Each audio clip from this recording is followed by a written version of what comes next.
Amigos telespectadores da Rede Vida de Televisão e do programa Páginas Difíceis da Bíblia.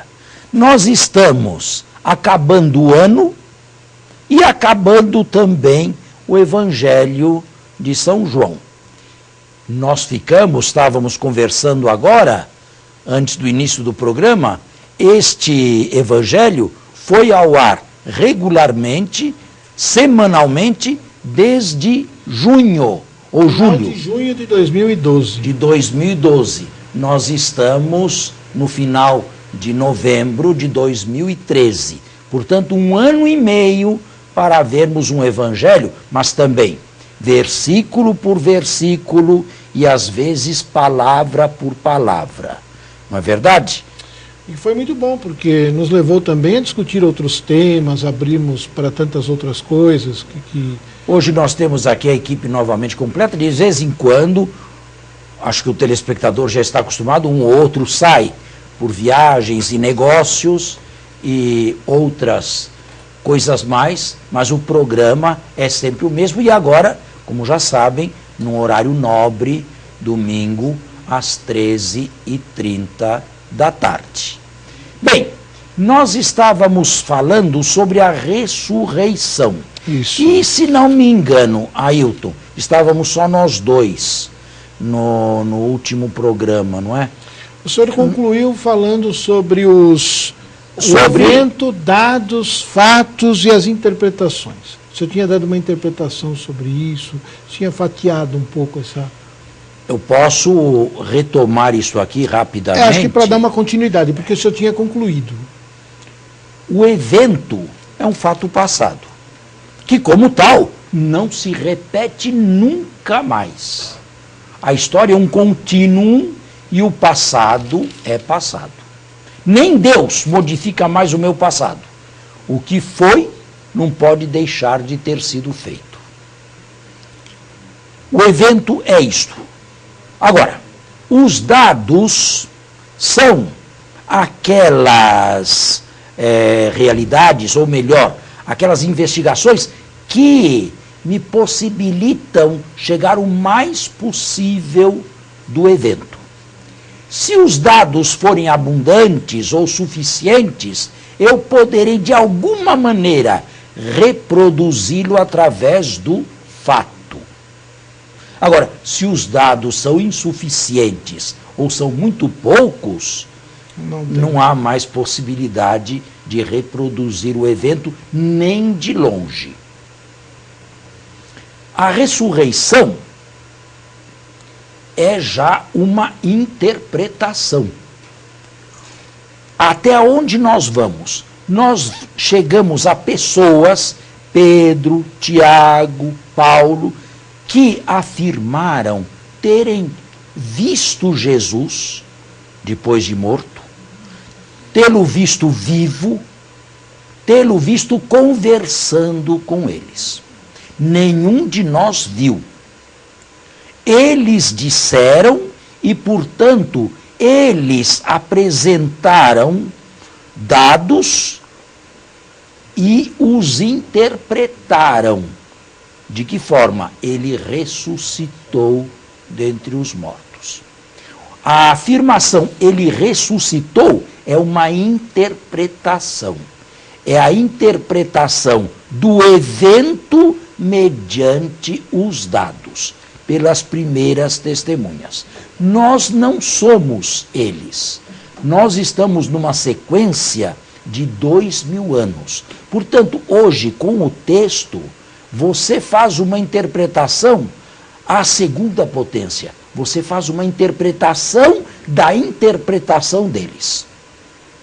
Eles interpretaram e, através do texto, você os reinterpreta novamente. Por aí você vê como é difícil falar em ressurreição. Mesmo porque nós não podemos entrar na psicologia deles e o que eles viram e o que eles ouviram, ou melhor, o que eles disseram que viram e disseram que ouviram, de forma nenhuma chegou a não ser através do texto até nós. O que dá para dar uma conclusão, assim, pelo menos da minha parte, vamos dizer assim, é que todos eles morreram por causa disso. Todos eles foram... Bem, eu não sei se todos morreram mártires. Não mas... sei, mas que deram a vida pelo Evangelho. Pelo Evangelho, deram. Né? E também testemunharam que viram Jesus Cristo. E muitos morreram por conta disso mesmo. Agora, o fato é que ninguém morre por uma mentira. Não é verdade? A pessoa, quando chega, se está mentindo... Não, mentira, má fé. Eu acredito que hoje, na modernidade, ninguém mais fale uma coisa dessa. Como Harnack, no século XIX. Era mentira, fizeram de má fé, porque estavam acostumados a viver sem trabalhar com Jesus e precisavam continuar na vida boa depois do desaparecimento de Jesus. Mas isso há quase 200 anos atrás. Depois, né? Acredito que ninguém fale isso hoje. Porém, há outras maneiras mais sutis de se negar. Por exemplo, uma visão, ou melhor, um engano visual, como nós chamaríamos isto. Sim, pode ser. Mas o que eu queria dizer é que ninguém dá a vida... Tem um nome mentira, para isto, né? aqui. Tem um nome para isto aqui. Para o quê? Um engano visual. Holograma? Não. Eu ia Tem dizer um nome que agora me escapa, estava na ponta da língua. E... Que é o fantasmagórico, alguma coisa assim? Sim, é. A cinesia. Alguém afirmar que vê coisas. Ele não está mentindo, só que não viu nada. É alguma coisa que anda pelo caminho da parapsicologia aí, né? Nem digo que seja parapsicologia. Pode ser. Ela também invade esse campo aí. Mas existem pessoas que inventam de boa fé. Sim. Ou que, na fantasia deles, ou na mente deturpada, desequilibrada, viram mesmo. Viram mesmo. Viram? Não estão mentindo, não estão usando de má fé. Psicótico? Não é psicose, é um outro termo que agora me foge completamente, mas quem sabe se ele volta. De qualquer maneira, se fosse isso, se tivessem criado,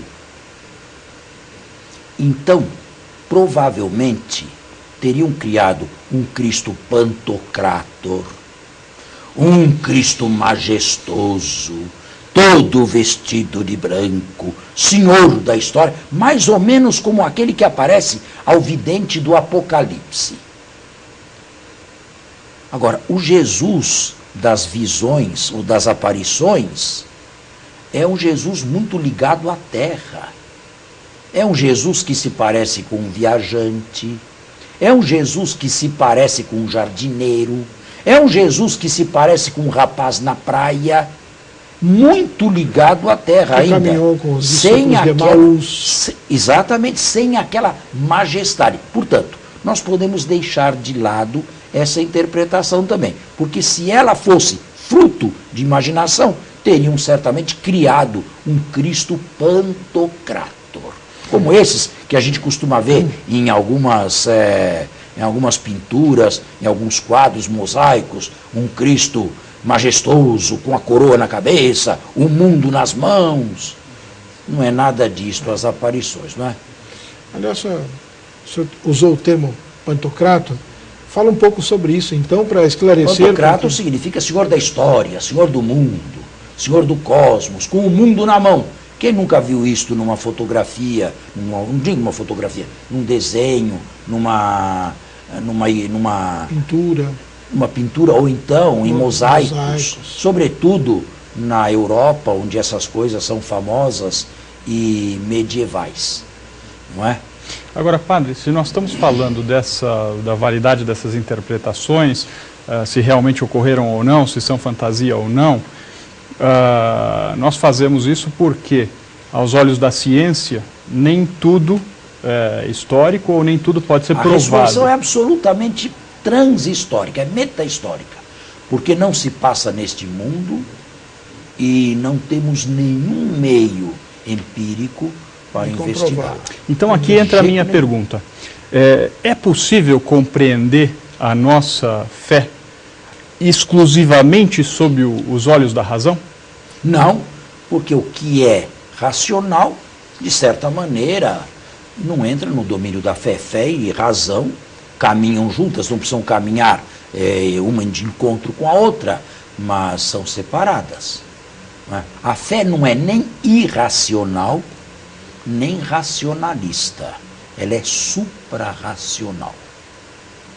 E na mesma linha, padre, quando nós falamos dos eventos, aqui existem eventos que nós conseguimos achar subsídios históricos que comprovam a existência deles, e há eventos que não. Há eventos que são, ou mesmo interpretações. Os eventos históricos, de alguma maneira, se acham, não é? Normalmente. Pode ser que alguma coisa acontecida 20 séculos antes de Cristo nascer, bem, não chegue até nós, ou chegue muito fragmentariamente, porque os dados são tão exíguos que não dá mais para reconstruir o fato. E também não se tinha uma cultura de armazenar essas informações, de registrar essas informações, né? Exatamente. Agora, nessa linha, padre, esses eventos dentro do Evangelho, acho que o senhor já deve ter respondido isso algumas vezes, gostaria que, se possível, respondesse mais uma. Como é que nós fazemos na leitura do Evangelho para distinguir os eventos que são reais, históricos, os eventos que são literários? Não, pera. Os eventos... Espera, aí é só a ciência, o estudo, a exegese, mas isto não é necessário ao povo de Deus. Se você me perguntasse a queima-roupa, que importância tem este estudo que nós estamos fazendo aqui, em comum, nós três, diante dos telespectadores, para a igreja, eu responderia secamente: nenhum. Porque a igreja não está interessada em formar estudiosos ou exegetas. Ela está interessada em proclamar o Cristo da fé. Nós temos que fazer um intervalo e voltamos. Estamos de volta. Eu queria perguntar a você se você se lembra que eu distingui todos os textos da aparição, das aparições, não foi? Foi. Falamos de 12 textos e eu citei cada um deles. Eles não são sinóticos, ou seja, não há possibilidade de colocá-los em conjunto. Não há nenhum texto dos 4 evangelistas que combine exatamente com outro texto de outro evangelista no que diz respeito à ressurreição. Portanto, o exegeta fica numa situação desconfortável. Porém, nesta discrepância toda, existem alguns pontos que podem ser comuns. Vejamos, em todos os textos se afirma que viram. Ver é um órgão sensorial. É ver com os olhos. Portanto, se formos levar a sério, o verbo é oral em grego, ofte, ele apareceu, ele se impôs, e se impôs à visão. Isto é, não foi um sonho, não foi uma visão interior, se impôs. Se impôs como você se impõe a mim. Neste momento, eu não sou livre de dizer se você está aqui presente ou não. Se eu tenho cabeça, se eu estou equilibrado, é evidente que eu estou na sua presença. Eu posso até esfregar os olhos bem, ver se eu não estou dormindo, se eu não estou sonhando, mas depois de um certo tempo eu tenho que ceder à evidência. Segundo ponto em comum, eles ouviram, é outro verbo sensorial. Eles viram e eles ouviram. Terceiro ponto em comum, todos eles receberam um mandato, ide, anunciai, pregai, batizai, convertei. Quarto ou quinto? Quarto. Não, agora é o quarto. Agora é o quarto. Praticamente, quase todas as aparições se dão num momento de refeição.